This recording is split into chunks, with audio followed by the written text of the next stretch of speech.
So my explanatory model, not a label, is called DIssociachotic. So dissociachotic, the experience of animation and giving life, so it's an active process, and I'll explain why this is difficult to understand, to being at variance of companionship to ourselves. So we've separated ourselves off from ourselves in order for the survival of self in relation to interpersonal threat from the other. So we've got this incredibly skillful mind and soul and body that can separate itself off when the threat from another person is too much, and we can be separated away from that. But what we think of then normally is dissociation as this kind of flattening out, disappearing, not being present. But that's not the case. And my hypothesis is that psychosis is actually what Stephanie referred to when I was making up this word, was busy active dissociation, and this is the problem. So we think of dissociation as shutting down, freezing, not being present like that, but actually we know now in dissociative states people's frontal lobes are very able to do a multitude of tasks. So that what I'm suggesting is that psychosis is just an expression overtly of this, and it creates awkwardness for us because our perception is that people should be shutting down when actually they're becoming animated.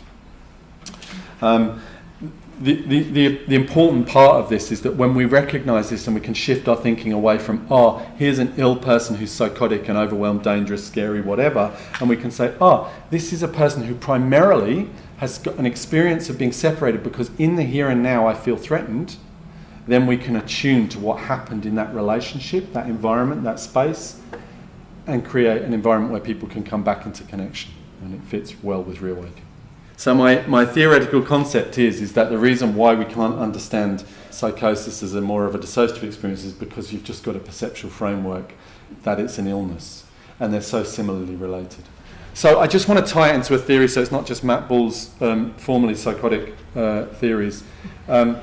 So where I'm suggesting here is that if you look at polyvagal theory, where we have social engagement as the primary mechanism of creating safety, and if that doesn't work, we go into mobilisation and then into immobilisation. What I'm suggesting in this theory is that the social engagement encounter in the so-called psychotic state, people just flick into this busy active dissociation to protect against the threat response. So it's a dissociative response in that space.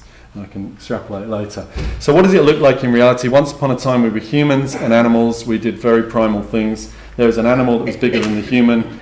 The animal runs after its prey, the person tries to fight it doesn't work, the person tries to run away, it doesn't work, the person lies flat, and because of the innate response of the animal, it runs past, because it wants to chase and get down its prey, hence we survive in that freeze sort of state. Then we grew a frontal lobe and it started working more effectively, and the threat changed. The threat is now from people, not animals. We try and fight people, and our society doesn't generally accept that and allow that, so we try and run away. Just a fact for you, if you get detained in South Australia in a democratic society that we live in, we've now, under the new Mental Health Act provision, you can be treated under your detention criteria in another state. That's undemocratic. And we'll also do reverse. And we will reciprocate that to the undemocratic purveyors.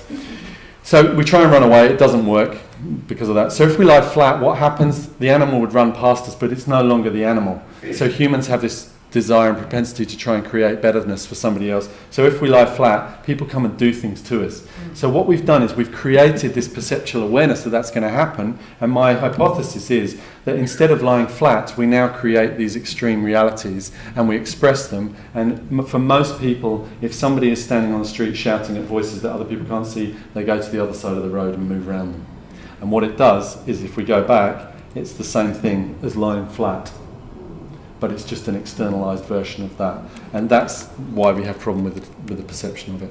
What does it do? I mean, if we see what's happening between me and the other person, we can be attuning to what we've done that's been a threat to the other person, or what the environment's done, and that's a real key for me, because actually we can then bring that into the room with people and invite them to explore that with us, or us to explore that with them, so that we can consider whether we want to reverse what we've been doing that's created this need to separate off, or whether we want to tolerate and see that we can tolerate and be skillful and powerful in various different ways.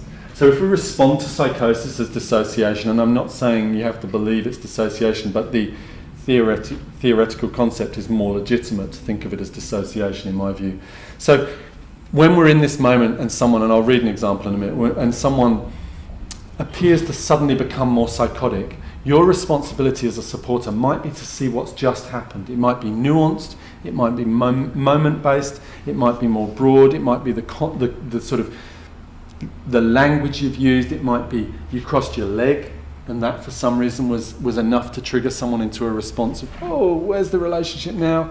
And then our job is to then not go further towards them, but to allow someone to come towards us when they're ready. So what we do as human beings, somebody's suffering and we want to make it better. Now in the therapy room, that's a bit like moving slightly towards them, going closer, closer. What I'm saying is, stay where you are, or even move back to where you were, and invite them to tell you what it was like when I just did this. Oh, and when I do that, oh, that feels right. Okay, so then it was me, and it's not them. It's not them that's the problem. It's the relationship that's come and gone. We notice what the threat was, and if we go towards them rather than waiting for them to come to us, we're going to push people into liminality. And people in liminality become more creative, more ritualistic, and yes, look more psychotic. So the further we go to try and correct what's happened in that moment, the more we're pushing people in that moment towards those extreme states, which we then decide we need to do something about. And so that's where the theory of non-psychosis comes in, that we accept the legitimacy of the person's reality in this moment of interconnectedness. There was a threat or a vulnerability. What we're saying is that we acknowledge both of those positions, the two of us, if there's three of you in the room, the three of us, and we say that we are now in a coexisting same experience. We can move gently with one another to see where the safety comes and where the safety goes.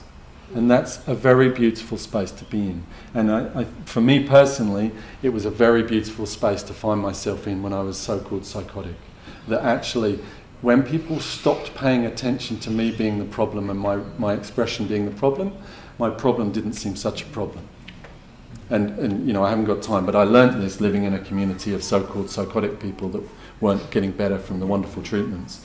And we didn't talk about psychosis, we didn't talk about risk, we spent time in community. And it was pretty simple. So I just want to read you through a dissociachotic example. 30-year-old guy, Jack, has been hearing voices, a number of voices, experiencing thought blocking, thought insertion as the language is, for around 7 years, and also quite a lot of paranoia and other unusual spiritual related experiences. The particular voice we were dialoguing with, and there was three of us in the room, had been very pervasive and aggressive, and often was, content-wise and nature-wise, just not very nice. I had my own ideas, he had his own ideas, the third therapist, Steph, had her own ideas, and we talked about that. We worked that through as a shared formulative space. And Jack had invited us to engage with his voices. We were probably in the 15th session of talking with voices, and the session had been going on for a while, and what happened was, there's intentional language, he was functioning well, whatever that means. And then I said to him, I asked him if he might ask a question of this particular voice, and it was a voice that represented a distinct emotional distress in his life. And I asked him to talk direct to the voice, as had been the setup. And it was absolutely phenomenal. We've been engaging, to-fro, three-way dialogue, and suddenly he starts going, and you could see the voice was getting louder. In psychiatric language, he was thought blocked, he wasn't able to process. And so then the second facilitator asked him the same question, and it just carried on. And then we noticed what was happening, and we said, you don't have to answer that. Was that difficult? And we could step back from there. And he steps back in the room and he goes, oh yeah, thanks, yeah, I can't do that. So what we'd seen then in psychiatric or psychosis perspective was an increase in psychotic phenomena in the moment. That's not how psychosis and schizophrenia works as a biological concept. But that's what we'd seen, an increase in psychotic phenomena, including increase in voices, thought blocking, cognitive impairment, and he was acutely psychotic on chronic schizophrenia. That's what we might say. That's the sort of language, if you've never had the displeasure of seeing this stuff. From a dissociachotic framework, what we might think is that the request by the facilitator inviting Jack to take an action that was overtly challenging led to the difficulty in processing the dilemma that represents the previous and current emotional distress and conflict. The facilitator had, through his action of invoking an emotional conflict, created a threat within the human-to-human encounter, and that resulted in what we then call the psychotic phenomena. As we stepped back from that, he came back into connection. This guy is not psychotic. So that's an example.